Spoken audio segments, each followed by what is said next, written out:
In response to U.S. border security measures, Manitoba will begin offering an enhanced driver's license as an affordable and secure form of identification for travelers. The new license will be available in the fall of 2008. Manitoba is also taking a major role in the development of a mid-continent trade corridor, connecting our northern port of Churchill with trade markets throughout the central U.S. and Mexico. To advance the concept, an alliance has been built with business leaders and state and city governments spanning the entire length of the corridor. When fully developed, the trade route will incorporate an inland port in Winnipeg with pre-clearance for international shipping.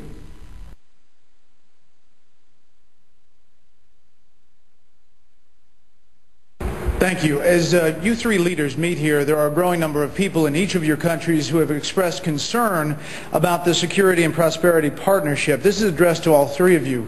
Can you say today that this is not a prelude to a North American Union, similar to a European Union? Are there plans to build some kind of superhighway connecting all three countries? And do you believe all of these theories about a possible erosion of national identity stem from a lack of transparency from this partnership? Thank you for...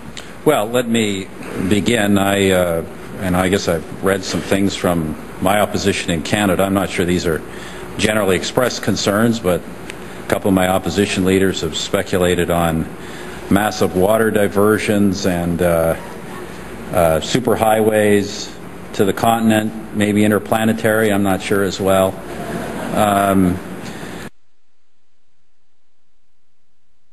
And I'm amused by some of the speculation, some of the old, you call them political scare tactics. If you've been in politics as long as I have, you get used to that kind of technique, where you lay out a conspiracy and then force people to try to prove it doesn't exist. And that's just the way some people operate. And so I appreciate that question. I'm amused by the difference between what actually takes place in the meetings and what some are trying to say takes place. It's quite comical, actually, when you realize the difference between reality and what some people are talking on TV about. Manitoba is also taking a major role in the development of a mid-continent trade corridor. Maybe interplanetary, I'm not sure. Connecting our northern port of Churchill with trade markets throughout the central U.S. and Mexico. Speculation. An alliance has been built with business leaders and state and city governments spanning the entire length of the corridor. Conspiracy. When fully developed, the trade route will incorporate an inland port in Winnipeg with pre-clearance for international shipping. Maybe interplanetary, I'm not sure. Conspiracy. Maybe interplanetary, I'm not sure. It's quite comical, actually, when you realize the difference between reality and what some people are talking on TV about. Reality, and what some people are talking on TV about.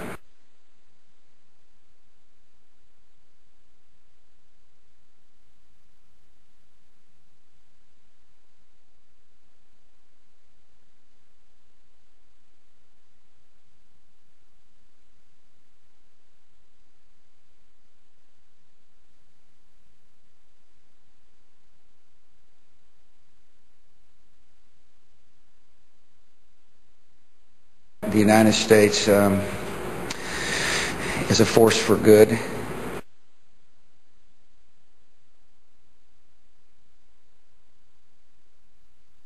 Terror must be confronted. In the years that followed, terror struck Bali in Indonesia, Madrid in Spain, and London in Great Britain, and security forces in many countries, including Canada, to kill, maim, and terrify as many people as possible. Not in the name of any idealistic cause, but because of an ideology of hatred. Lives that were cut short, deliberately so. And that is why the countries of the United Nations, with unprecedented unity and determination, to kill, maim, and terrify as many people as possible. Not in the name of any idealistic cause, but because of an ideology of hatred. So they have a really delicate balance to walk between keeping us relatively fearful, but not so fearful that we stop what we're doing and really examine how it is that they've been waging. There are a lot of people who lie and get away with it. And that we will in fact find weapons or evidence of weapons programs that are conclusive. I don't think we'll discover anything myself. It appears that there were not weapons of mass destruction there. You said you knew where they were. I did not. We know where they are. They're in the area around Tikrit and Baghdad and east, west, south, and north. Well, first of all, I haven't lied. There are a lot of people who lie and get away with it. Talking about lies and your allegation that there was bulletproof evidence of ties between Al-Qaeda and Iraq. Was that a lie? Intelligence gathered by this and other governments leaves no doubt that the Iraqi regime continues to possess and conceal some of the most lethal weapons ever devised. Our people are going to find out the truth, and the truth will say that this intelligence is good intelligence, no doubt in my mind. I don't know anybody that I can think of who has contended that the Iraqis had nuclear weapons. And we believe he has in fact reconstituted nuclear weapons. Saddam Hussein is determined to get his hands on a nuclear bomb. We cannot wait for the final proof. He's got him. He's got him. The smoking gun. He's got him. That could come in the form of a mushroom cloud. Colin Powell didn't lie. My colleagues, every statement I make today is backed up by sources, solid sources.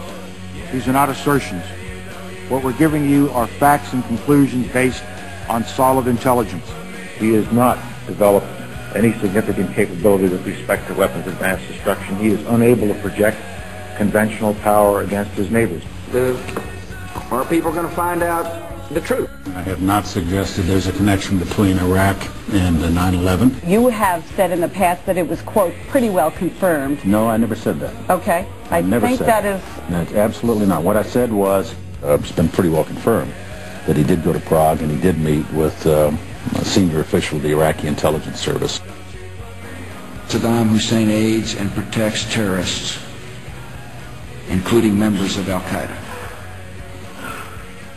Secretly and without fingerprints, he could provide one of his hidden weapons to terrorists or help them develop their own. What did Iraq have to do with what? The attack on the World Trade Center. Nothing. He said there were three main reasons for going to war in Iraq. Weapons of mass destruction. Saddam Hussein has gone to elaborate lengths, spent enormous sums, taken great risks to build and keep weapons of mass destruction. The claim that Iraq was sponsoring terrorists who had attacked us on 9/11. Before September the 11th, many in the world believed that Saddam Hussein could be contained. And that Iraq had purchased nuclear materials from Nigeria. The regime is seeking a nuclear bomb. All three of those turned out to be false. First, just if I might correct a misperception, I don't think we ever said, at least I know I didn't say, that there was a direct connection between September the 11th and Saddam Hussein. Who does the president think he's effing kidding? Of course, it was information that was mistaken. There are a lot of people who lie and get away with it. Kill lies! Stop the lies! Stop the lies!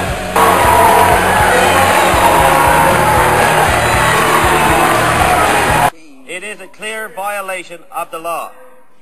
When will the government stop serving up nonsense and demand some real accountability from the Prime Minister's own staff? Stop making the honorable government house leader.